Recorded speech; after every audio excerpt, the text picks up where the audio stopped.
and I am blessed to serve as the senior pastor of the historic 12th Baptist Church in the Roxbury community of Boston, the home church of our mayor, Janey.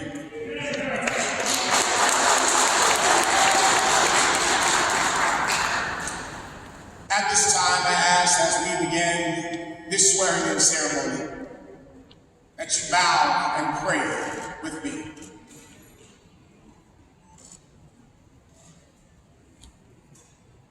O Lord, our God, how excellent is your name in all the earth.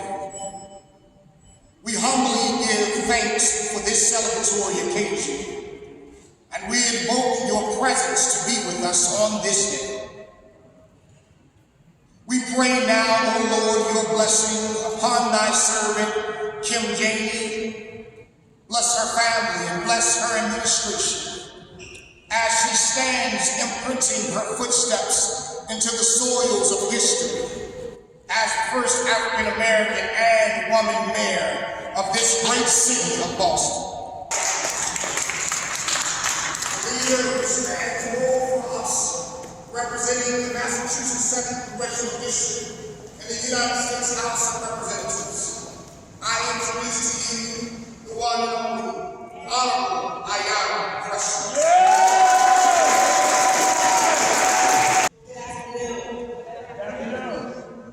It is a great day, another history-making day in the President Week, the city of Boston. Congratulations to our immediate past Mayor Mark J. Walsh. Kip Rochester is now our 29th United States Secretary of Labor and the first union representative serving the role in 4 decades. Mr. Secretary, I look forward to our continued partnership in Washington, D.C. on behalf of workers and local families. This week marks not only the new heights reached by our son of Rochester.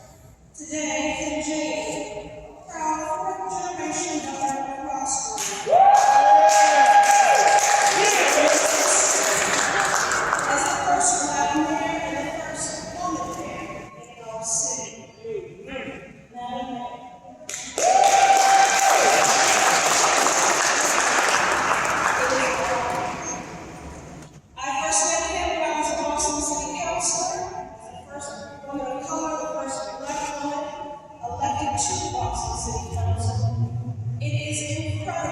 Consider just how far we've come.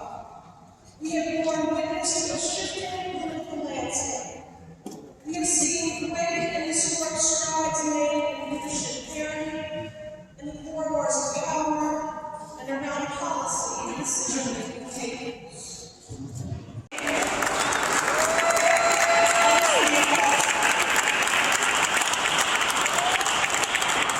Now, each of these extraordinary public servants and justice seekers are trailblazers representing historic firsts.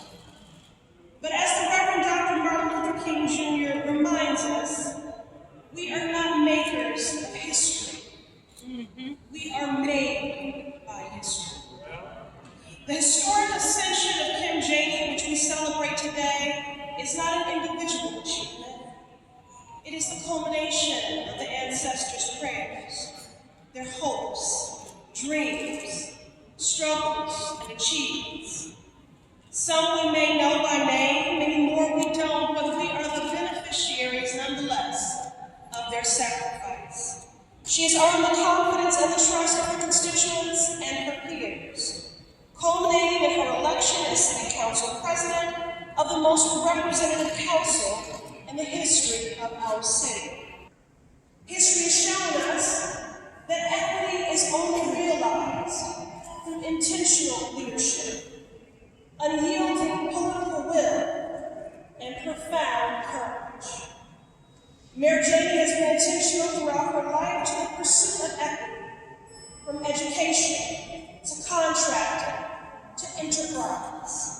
She will lead with empathy and conviction to ensure no individual or family is left behind as we recover from the crisis we face, and she will set the stage for a more just and equitable future. She will tap into the intellectual capital, groundbreaking innovations into the infrastructure of our city. She will lead with clear eyes, a full heart, and a steady hand as we begin with the reconstruction of our city, that this city and our country ache for. Mayor Janey will have a profound difference. She will make a profound difference for our neighbors and future generations of Bostonians. And now, it is with immense pride and recognition of the full weight of history that I introduce Chief Justice Kimberly Budd to administer the oath of office for mayor. Kimberly Budd was appointed to the Massachusetts Supreme Judicial Court as an Associate Justice in 2016, and now as the Chief Justice in December 2020.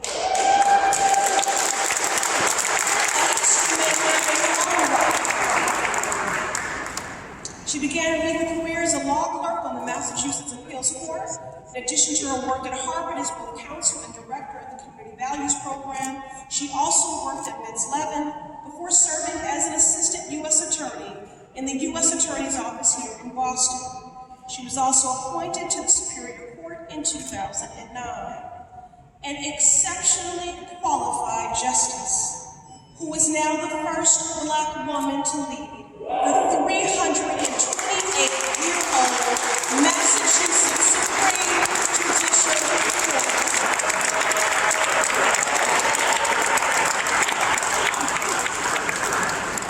As she walks the path of this court first, I could not think of a more poetic moment than sharing the stage with other Black women who are historic firsts, committed to the upliftment of community. What a remarkable day, the city of Boston. Please welcome to the podium, Chief Justice Budd.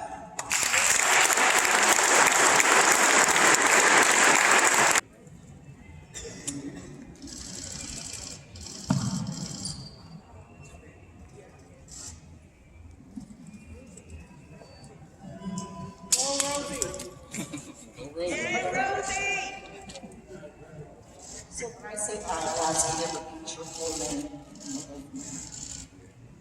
I, Kim Janey, do solemnly swear that I will bear true faith and allegiance that I will bear true faith and allegiance to the Commonwealth of Massachusetts to the Commonwealth of Massachusetts and will support the Constitution thereof. and will support the Constitution thereof. So help me God. So help me God. I, Kim Janey, do solemnly swear do solemnly swear that I will faithfully and impartially discharge and perform that I will faithfully and impartially discharge and perform all the duties incumbent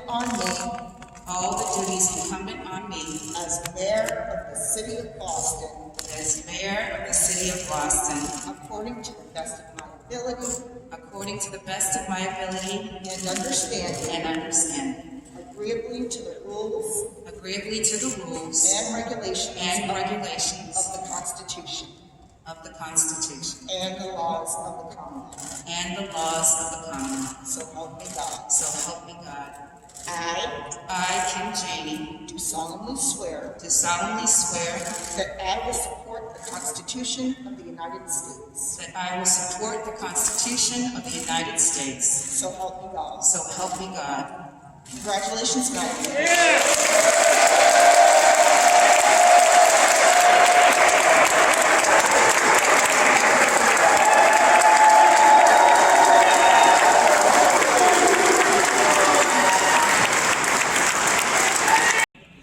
Good afternoon.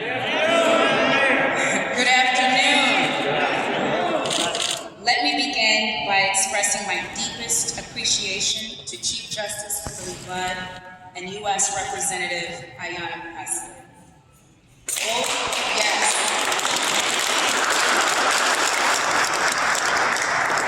Both Chief Justice Budd and Congresswoman Pressley are part of a long line of Black women in our city who have broken down barriers.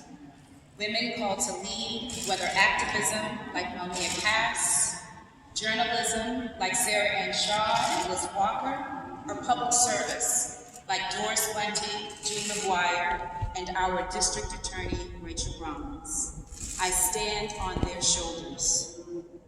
Chief Justice Budd, it is such an honor to have you administer the oath of office on this historic day. You've been a pioneer and a steward of justice for all. You have been a role model to me and so many, making history as the first Black woman to lead the Supreme Judicial Court. Yes. Chief Justice Budd, thank you for your integrity, your excellence, and your service to our Commonwealth.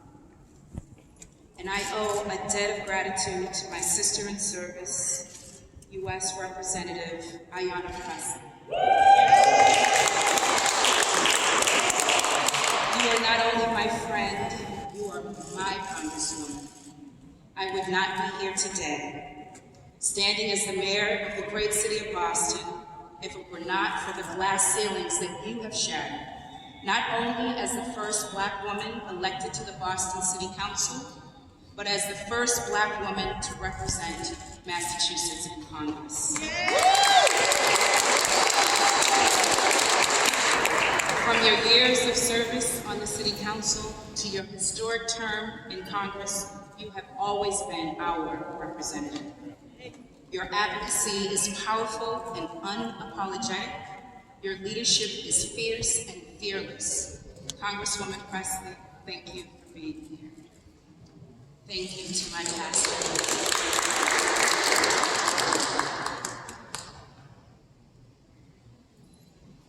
To think that my teenage grandsons were born at a time when there had never even been a Black woman on our city council.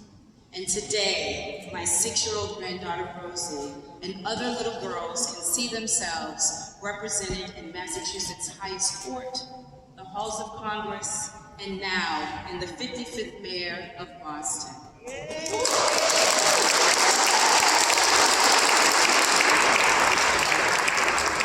Today is a new day. I stand before you as the first woman and the first Black mayor of Boston, the city that I love. I come to this day with life experience that is different from the men who came before me. I was born into a family with deep roots in the South End and 6 generations in Roxbury, the center of our great city. I come from a long line of proud educators, entrepreneurs, artists, and advocates. I am grateful for my parents who raised me, for my daughter who inspired me, my grandparents who prayed for me, and my siblings who supported me, my aunties, uncles, and cousins who have always rooted for me. Thank you all. As a girl growing up in Boston, I was nurtured by a family who believed in me and surrounded by good neighbors who knew my name. It was my village. But when I was just 11 years old, school busing rolled into my life. I was forced onto the front lines of the 1970s battle to desegregate Boston public schools. I had rocks and racial slurs thrown at my bus simply for attending school while Black. And just yesterday, on my first full day as mayor, I visited my childhood alma mater. I saw students happy to be back in school with their teachers and friends instead of the pain and trauma that I had experienced in middle school. I grew up quickly, becoming a mother in high school. I cleaned bathrooms to afford Smith College to give my daughter everything she needed to succeed. As I juggled it all, like so many others, I felt my first call to give back to the city that I love. I volunteered for Mel King's historic grassroots campaign for mayor in Boston. And now, here I am, making history of my own.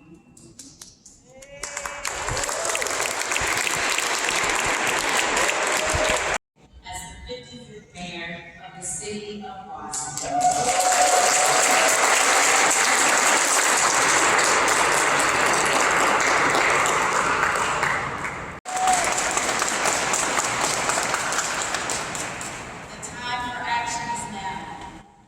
Dismantling systemic racism also includes reforming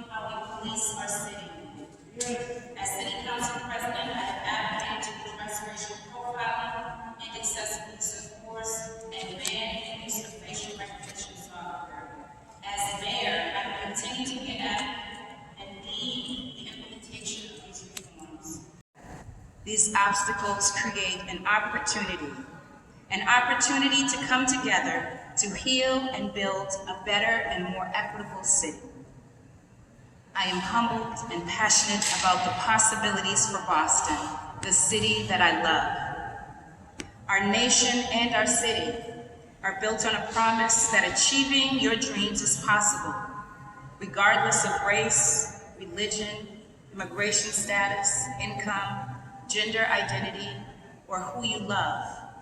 But we have so much more work to do to make those dreams real for everyone.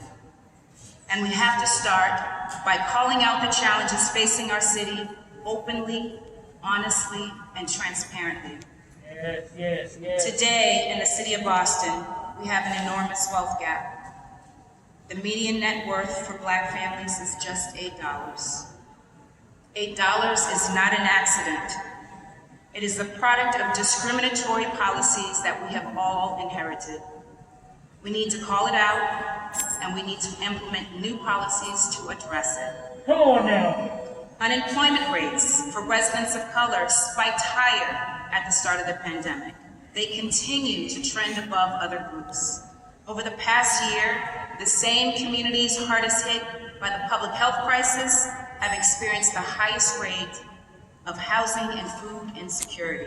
And it cannot be said enough that the public servants who wake up every single day to make Boston work, especially during these challenging times, are owed a great debt of gratitude from all of us.